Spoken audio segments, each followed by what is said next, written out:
Hello, and welcome to our episode of Todd Talks. And Todd Talks, people listen. Boom. Hopefully. Hopefully we don't go boom. That would be bad. But yeah, so you're here today to talk about the matchup that the internet made popular last year for whatever random reason. And it is now, of course, Bakugo versus Reze. And I won. Yeah, I am 3-0 this season, and I am proud of this.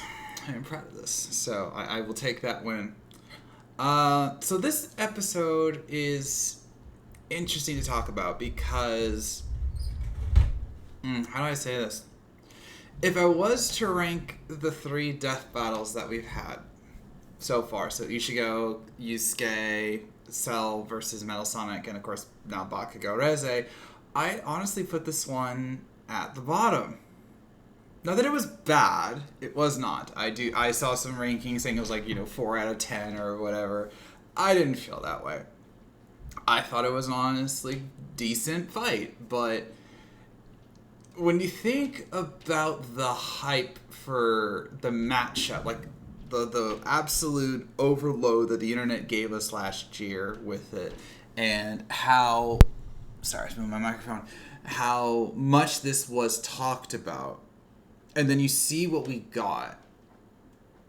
It definitely felt like it didn't live up to hype. Now I want to juxtapose that, and I know this will drive Bakugo crazy. I want to juxtapose that with Miles Deku, which the moment it was announced, everyone was like, "Wait, we're doing this matchup." I was one of them, if you recall. I was like, really? Like, did we need this? I even noted that, Deku had just been there like 2 years prior. Miles had been there 5 years earlier with the static fight. And then we were blown away by the beauty of Moro's fight. One of the most visually stunning death battles you will ever see. And so we were like, okay, we understand. You gotta let death battle cook. This is one of the cases I don't think they cooked enough. All right? Now, in terms of the analyses, I thought they were good. I appreciate how they handled certain things. Not the least of which was Bakugo's arc, which I actually touched upon myself in my prediction video of how it became. I'm doing this for me, to I'm doing this for everybody. Making up with Deku. Yes, making up with Deku, not the other one. Stop it. And dang fanships. But him trying to be the team player and the hero that everyone needed him to be, including defeating All For One near the end. I also appreciated that we finally got the explanation of a ton of TNT. I did not expect that. I absolutely loved that because when you think about how long Death Battle's been going, 11, 12 years now, something like that, 13 years or something like that, they've used ton of TNT, kilotons, megatons, megatons, all of it. What does it mean? And we just accepted it because, we're like, they clearly know what they're doing. They're not just throwing out magical numbers. Even in the Goku versus Superman 3, they talked about how sometimes a number gets so high that it just doesn't mean anything anymore. We've been to that point, but they're like, what is a ton of TNT? And they finally explained it. That was beautiful. Absolutely love that. And I appreciated that. I appreciated how Boomstick went berserk in the good way about Bakugo and using his full name throughout the episode, including at the ending when he won. And that was a lot of fun. Then with Reze, her very tragic story. I will say one thing I was surprised by was that they did the line with Boomstick about, "Oh, Makima, how I wish someone would come along to kill you." I mean, they could have done a reference to Gojo, there, or talked about how Denji did it, because remember they addressed that in the Makima fight. So, which I rewatched recently during a Comic-Con drive. I use Death Battle to keep me awake when I'm doing long drives at Comic-Cons, 2 Comic-Cons and back. But yeah, so that was a little odd. But aside from that, I liked how they handled the tragic nature of Reze, including how she did want to be with Denji at the end, but she didn't get the happy ending because of Makima. So that was nicely done. Going to the fight again, it was not a bad fight. Like, I gotta make that clear. But when you've seen so many fights, as I have, long time Death Battle fan. Ever since Gara Toph, I know that's a wild one to start with, but like that's what my friend first showed me Death Battle. But when you see so many of them, you look for the things, and not just to be wowed by, but you see it. You look for like those little things to make you happy, or to really stand out. Like, for example, I can easily recite ones from Ishigo Yusuke, including the meme that we got with when they're at the final tournament battlefield, and they're saying like, you want to go full tilt, and Yusuke goes, hell yeah! It's like, I'm gonna keep going even if it kills me, so don't you dare hold back. Like, we all loved that because it was shot a beautiful way. It was really funny. It felt like Yusuke. He would totally do that.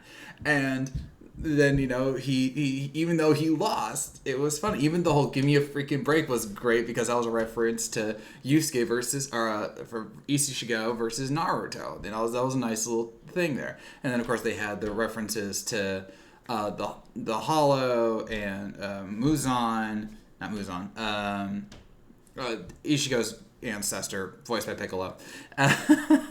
Like, we had those moments and everything. Here, I feel we didn't have enough of those moments, as odd as that sounds. I think arguably my favorite moments were with Reze, because I liked that she went back into her human form to, save me, Dynamite, so she could get some of his blood, and then boom, that was nice. They had a nice shot of her in 3D form doing the explosion to send Bakugo up. But I just felt it lacked the gravitas. All right? And I know that might have been hard with these characters and everything, but it just wasn't enough. And I hate saying that, because I hate it, dissing Death Battle or perceive diss in any way, but like, I watched the battle twice just to see if I missed anything, and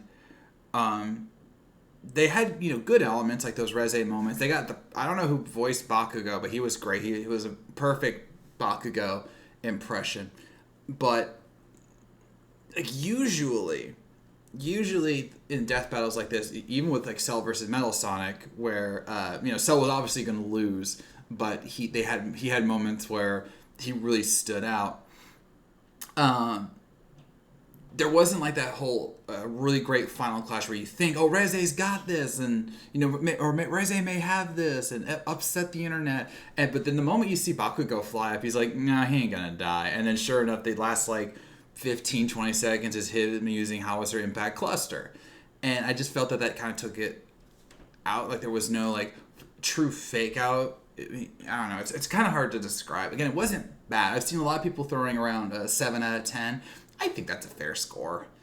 Like, I think I gave Yusuke Ishigo 8 out of 10 because I like that. I think the fight in the building where like the water was going on, I think that was a missed opportunity. They shot off her head and then she didn't use it to try and blow up Bakugo. Like, what was that? Like, that's one of her signature moves. They even showed it in the analysis. Like, that was a missed opportunity, I feel. Like, really weird out Bakugo's like, why are you blowing up your head, you dang nerd? Something like that. They definitely, there were certain visually stunning moments, I'm not denying that, including like very early on where Reze did like her pause time movements. She wasn't really pausing time, but it looked that way. A reference to, I think, pretty sure it was the Reze arc movie.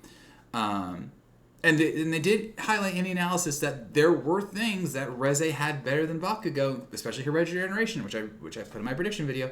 But given how insane this matchup blew up the internet, and even like all the meme art, like help me Death Battle, show them that I can beat her, and blah blah blah.